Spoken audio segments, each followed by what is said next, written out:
Ռուսական հարվածների հետևանքով Խարկովում առնվազն 7 զոհ կա։ Հրկարարները 5 հարկանի բնակելի շենքի փլատակներից հանել են ավելի քան 10 վիրավոր, այդ թվում երեխաների։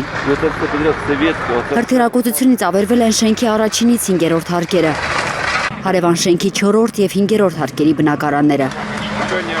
Գիշերային հարձակումներ են եղել նաեւ Ուկրաինայի այլ շրջաններում։ Դնեպրոպետրովսկի մարզում հարձակման հետևանքով խոշոր հրդեհ է բռնկվել ենթակառուցվածքային օբյեկտում։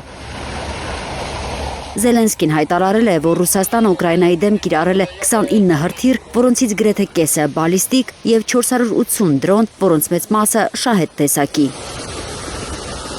Թիրախավորվել են էներգետիկ օբյեկտներ Կիևում, Խմելնիցկիի եւ Չեռնովցիի մարզերում, ինչպես նաեւ Երկաթուղի Ժիտոմիրի մարզում։ Վնասներ կան Դնեպրոպետրովսկի, Զապորոժիեի, Վինիցայի, Օդեսայի, Պոլտավայի, Սումիի եւ Չերկասիի մարզերում։ Ռուսաստանը չի հրաժարվել Ուկրաինայի բնակելի եւ կենսական ենթակառուցվածքները ոչնչացնելու փորձերից, ուստի Ուկրաինային աջակցությունը պետք է շարունակվի։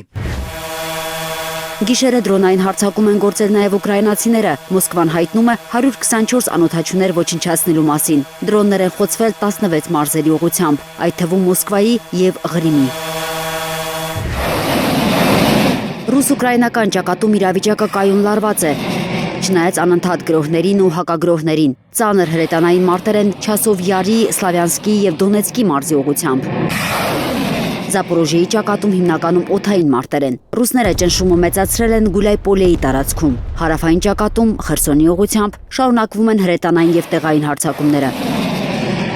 Կողմերից ոչ մեկը լուրջ առաջխաղացում չունի։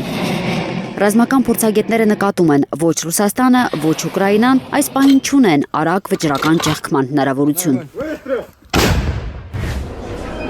Ուկրաինայի նախագահը կադրեր է հրապարակել Սլովյանսկի եւ Սիվերսկի ուղղությունները պաշտպանող ստորաբաժանումների հրամանատարական կետից։ Զելենսկին խիստ կարևորել է այդ քաղաքների պաշտպաններին, պարգևատրելով նրանց։ Դոնբասի ամենամեծ քաղաքներից մեկը Սլովյանսկը մեծ տրանսպորտային եւ ռազմական հանգույց է։ Եթե ռուսներին հաջողվի գրավել այն, ճանապարհ կբացվի դեպի Կրամատորսկ։ Այդ երկու քաղաքները Ուկրաինայի հիմնական պաշտպանական կենտրոններն են Դոնեցկի մարզում։ Սևերսկն էլ հեռու է պահում ռուսներին Սլովյանսկից։ Մինչ այդ կարծես նոր լարվածություն է հասունանում եվրոպական մայրցամաքում,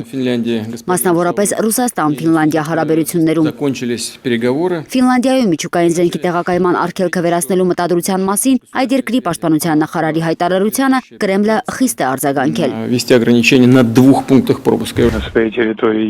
Իր տարածքում միջուկային զենք տեղակայելով Ֆինլանդիան սկսում է սպառնալ մեզ, եթե Ֆինլանդիան սպառնում է մեզ, պետք է համապատասխան միջոցներ ձեռնարկել։